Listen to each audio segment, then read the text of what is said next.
Kasideli, this is Mr. Yak. My name is Sumba Punto, and today I'm going to teach you the Tibetan alphabets.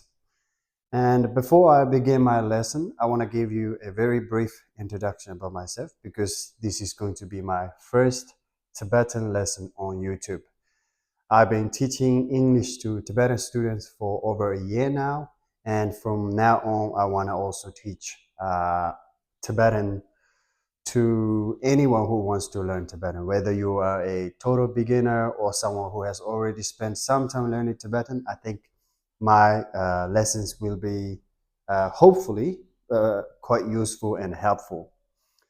So as I mentioned, my name is Sumba Puntu. I was born and raised in Tibet. I left Tibet at the age of 17 and I spent roughly 15 years in India studying Tibetan language, Tibetan history, and also English. So I hold a bachelor's degree in Tibetan studies and I have spent roughly 4 or 5 years studying English. And I now live in Australia. And I have also done some translation work in the past. I have got a book published by the Tibetan Library of Works and Archives in Dharamsala, which is a very prestigious publishing house in exile. Without any further ado, let's get started. So the Tibetan alphabet is made up of 30 consonants. These are the 30 consonants, and we call them Sarje Sumchu, so 30 consonants, and 4 vowels, which we call Yang Shi. So these are the 30 consonants, and these 4 are the 4 vowels for Yang Shi.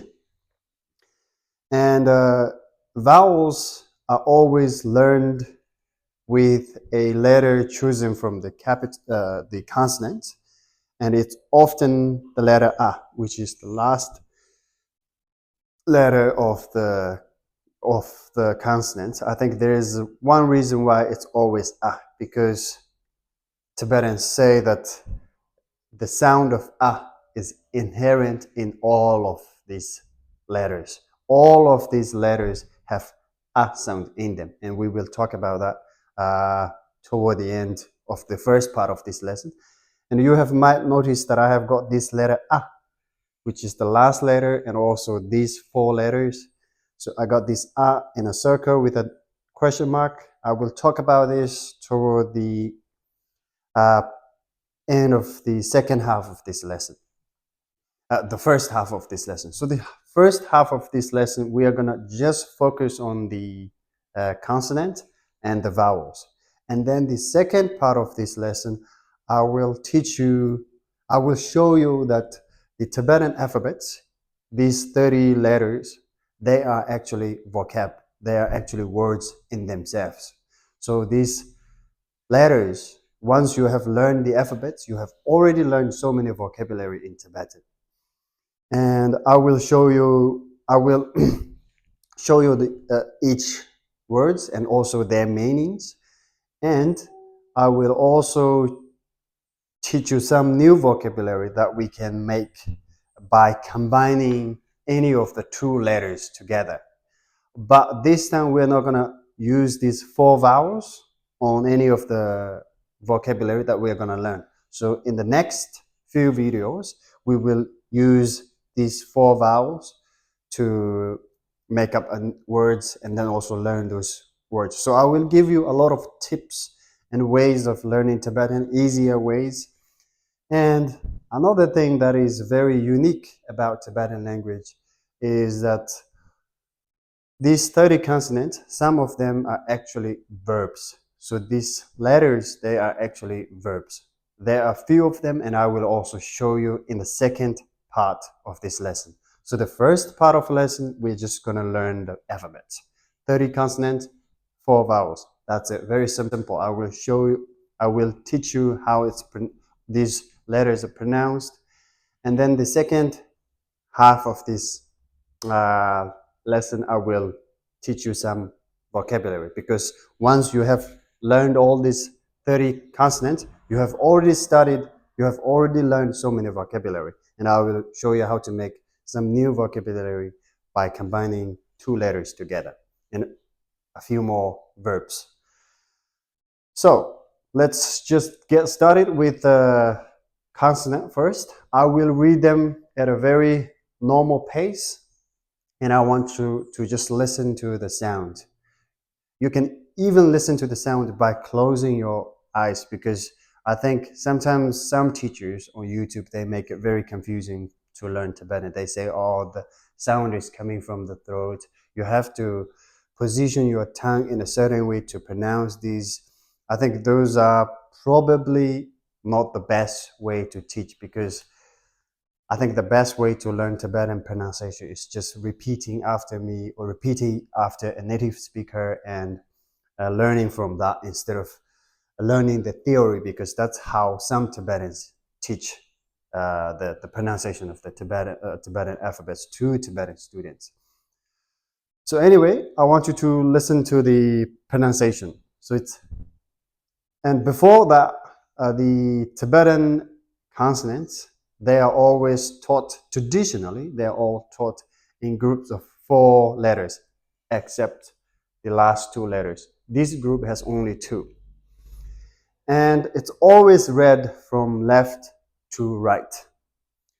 So between each letters, you have these small dots. These are called tick. So these tick are between each letters or each words. And then you have this leg or the vertical line, which is called she. This serves as a full stop in English. And these two are the only punctuations in Tibetan. So these two are very important, and these two are probably the ones that you will see like 90% of the time. And there are not many other punctuations in Tibetan. And one thing that is also important to keep in mind is that if a line or sentence ends in letter na, this letter, there is always this tick, this dot, and also this vertical line. But apart from that, if the line or the sentence ends in any other letters, you don't need to have these dots. So, so the pronunciations are ka, ka, ka, na, ja, cha, cha, nya, ta, ta, ta, na, pa, pa, pa, ma, za, ca, za, wa, sha, sa, a, ya, ra, la, sha, sa, ha, a. That's a normal pace of reading these 30 consonants. And now I will face the camera and I will read all these 30 consonants. And I want you just to pay attention to the sound and also to the mouth, and don't pay attention to the letters. So if you are a total beginner, just pay attention to my mouth and the sound and repeat after me. So I will read them very slowly and very clearly. Ka, ka, ka, nga, ja, cha, cha, nya, ta, ta, ta, na, pa, pa, pa, ma, za, ca, za, wa, sha, sa, a, ya, ra, la, sha, sa, ha, a. So that is how we read it. And I think the best way is probably to listen to that and then learn them, and then sort of connect the sound to the characters. And now I will read the letters, and I will read them twice at a time at a very slow pace, and I want you to repeat after me. So it's ka, ka, ka, ka, ka, ka, na, na, ja, ja, cha, cha, cha, cha, nya, nya, ta, ta, ta, ta, ta, ta, na, na, pa, pa, pa, pa, pa, pa, ma, ma, za, za, ca, ca, za, za, wa, wa, xia, xia, sa, sa, a, a, ya, ya, ra, ra, la, la, sha, sha, sa, sa, ha, ha, a. So I want you to listen to that and also repeat.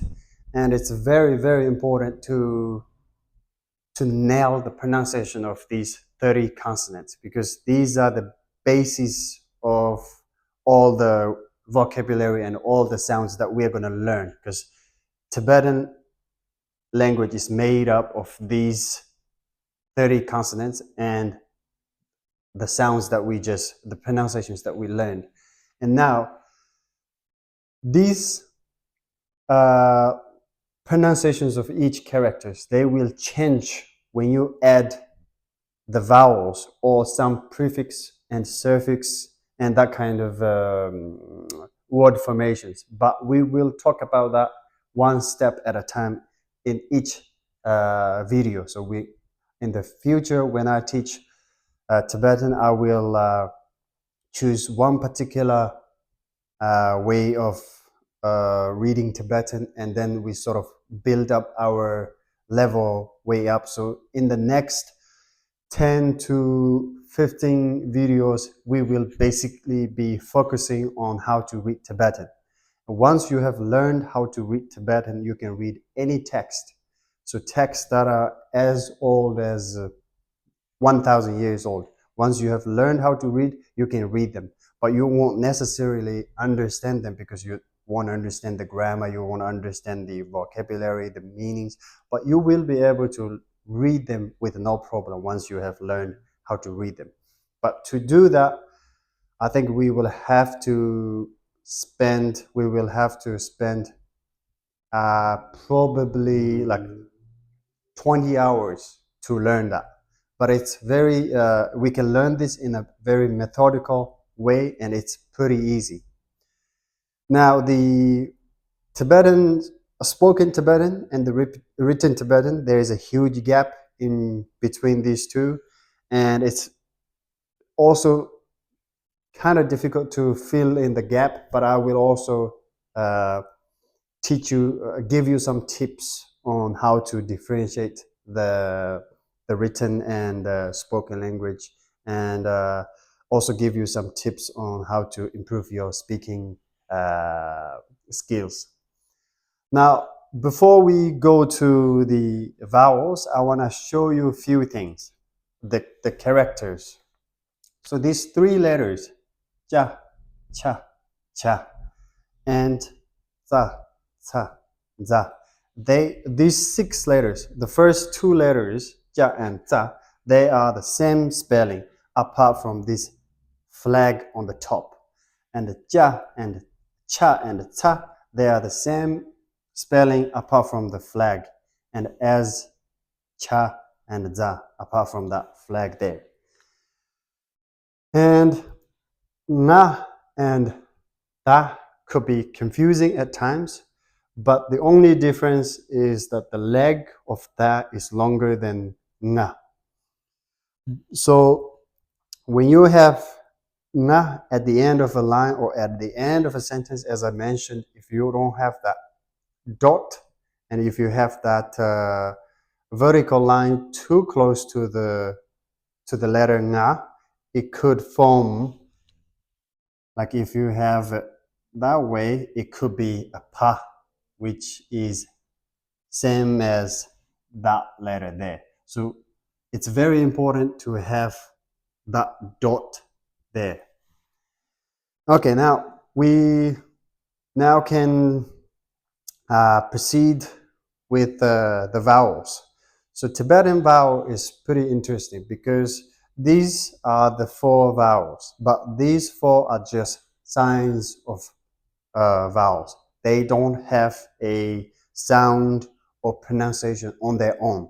So if you don't have one of these consonants that can go with the vowels, they actually don't have a sound. But each of them have a name, and this one is called kigu, and this one is called shamchu, and this one called dingbu, and this one is naro. So, but that's just the name for each of them, and they don't have a pronunciation. But they will change the pronunciation of these letters once you use them on any of them. Now, this, I'm gonna write a line in the middle.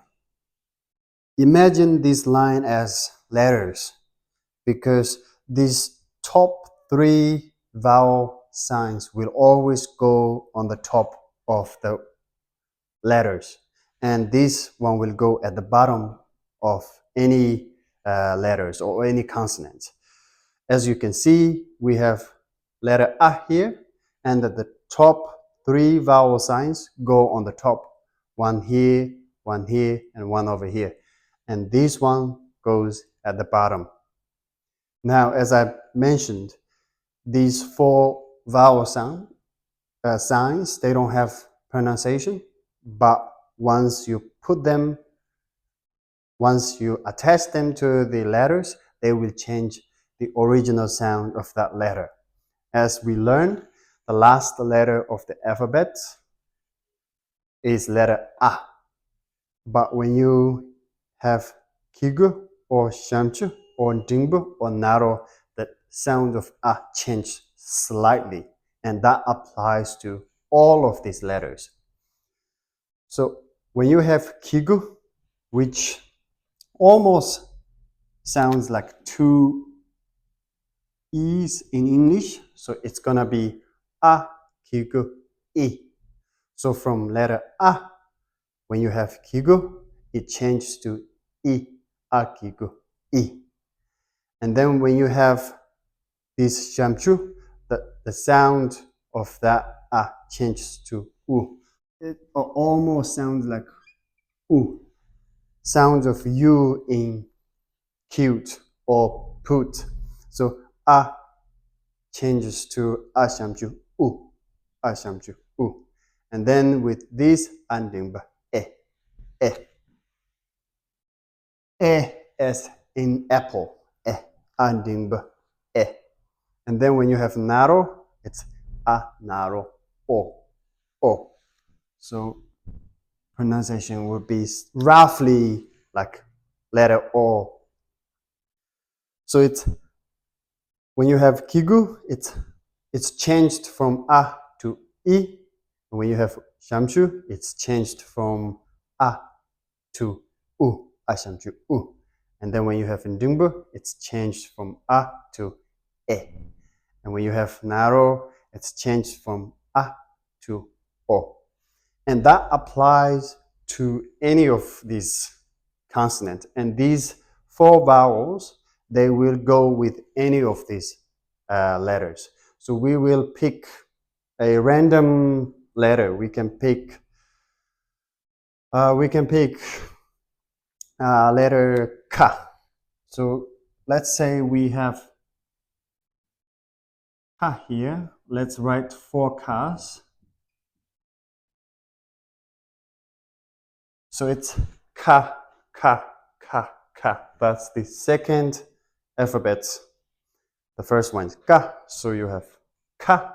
And then when you add the first vowel sign, which is I, so you have ka, kigu, ki, ka, kigu, ki. And then the second vowel is, the sound of the vowel is roughly u, u. So it's ka, sham, chu, ku, ka, sham, chu, ku.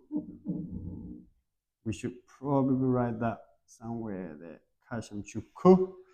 And then you have dingbu, which the sound of dingbu is more like eh, as in apple. So it's kan dingbu, ke. And then you have naro, which is roughly the sound of o. So you have ka, naro, ko. So these four vowel sounds, once you fix them on or at the bottom of any letter, that sound changes according to the vowels. So the pronunciation of Tibetan letter, the original 30 consonants, their sound changes with these four vowels. And their sound will also change when you have some prefix and some suffix. But some of them don't change. And we will go through them in the next few videos. And now, since now we have studied the alphabet and the vowels, now the second part of this lesson is that I'm going to teach you some vocabulary and also some verbs and some nouns. And for those vocabulary, we won't be using the vowels. Now, I mentioned that I will talk about this later toward the end of the first part of this lesson. Some Tibetan grammar scholars, they argue that Tibetan alphabet has 5 vowels instead of 4. And they say that the sound of letter A is inherent in all of them, and without a vowel, you won't have the sound. And I think that's a very valid argument, but whether we have 5 vowels or 4 vowels, it doesn't really matter. It won't change any grammar structure. It won't change the pronunciation. But that's something some Tibetan grammar scholars argue, and their point is valid because the sound of the letter A is inherent in all of them. So if you read ka, the letter ka has that A sound in it, and ka also has A sound. So all of these letters has A sounds in them, but that doesn't necessarily mean that we should have A as 5th vowel, in my opinion. But you can also say that there are 5 vowels instead of 4, but that's not important. So now we are going to learn some vocabulary. Now we are going to learn some vocabulary from the 30 consonants, 30 sarji sumju. As I have mentioned, that some of these letters are actually vocabulary. They are actually words in themselves. And I have written 30 of them, and we are going to call them one letter noun because they're all noun, and they all have just one letter. All these nouns have one letter. And then over here, we have something called 2-letter nouns, and we have 5 of them. So these 5 nouns have 2 letters that we chose from here, and they also mean something. And then here we have 1-letter verb. These 3 letters are verbs, and I will explain them one by one. But I have already given you the meaning of these letters and vocabularies. So the first one is ka. ka. So this one comes from ka, ka, kanga, from the first group. So it's from letter ka. So letter ka means mouth. Letter ka means mouth. But it also could mean words or speech. So if you want to say, don't listen to him, you can say, ku kala manyin, which literally means don't listen to his mouth. But it could mean don't listen to him. And then the second letter is letter nga, which we got from here. So it's from the first group, that is kakakanga. We have ka, which means mouth, and then we have nga, which means eye. So nga, eye. If you want to say, I come from Tibet, you can say nga puni. Nga puni. Pu means Tibet. Ne is from. Yin is. So nga puni. I am from Tibet. And then you have letter cha, which we got from here. And cha means a pair or with. So if you want to say a pair of shoes, you can say tam chajik. Tam means shoes. And then we have letter cha, which means tea. And we got cha from here, which means tea. And then nya, which is here, and that means fish. But nya means fish that is alive. So if you go to a restaurant and say, can I have some fish? You wouldn't say nya. You might say nyasha, which we got here, and I will talk about that later. And then we have pa, that we got from here. So pa means father, and the pa, which is also here, pa means cow, the animal cow. And the ma, which means mother, that we also got it from this consonant. And then the ninth noun is letter wa, which we got from here, which means fox. And then ra, that comes from here, which means goat. And letter la, which is over here, is pass or mountain. So la means mountain pass or mountains. So if you say, I come from Tibet to India by crossing the mountains, you can say nga pune lajamne jagaleleng, which means mountains. And then you have sha, which we got from here, and sha means meat. And then the last one is sa, that we got from here, which means earth or ground or even a soil. So these 13 nouns are nouns that has only one letter. So that's why I call them one letter noun or one letter words. And all of these come from the 30 consonants. So once you have studied the Tibetan consonant, the 30 consonants, Sarji Sumju, you have already studied all this vocabulary. And the only thing that you need to know is the meanings of each word. And there are a few more, but I will probably teach them in sometime in the future. But I think at the moment we can just focus on these because these are the most useful ones and we use them in our daily life very frequently. Now we are gonna now talk about these 5 vocabulary because as I mentioned that you can combine any 2 letters from this 30 consonant and then create you get a new vocabulary. So we already know what nya means. Nya is over here. That means fish. And then we already know what sha means. Sha is over here. That means meat.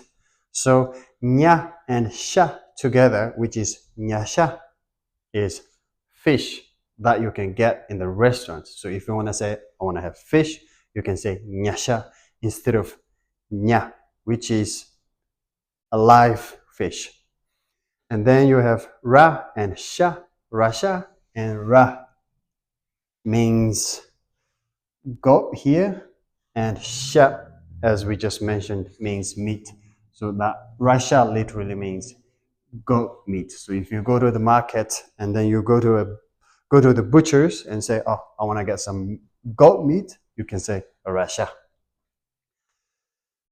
And then we already know what pa means because we already got that here. That means pa means father, and then ma. Ma means mother here. We already got it here. So pa and ma together, pama, which literally is father and mother, is parent. So pama is parent. And this letter, ka and pa together, kawa, even though we know what ka and pa individually means, ka means mouth, pa means cow, but once you combine them together, it means something else. So kawa means snow in Tibetan.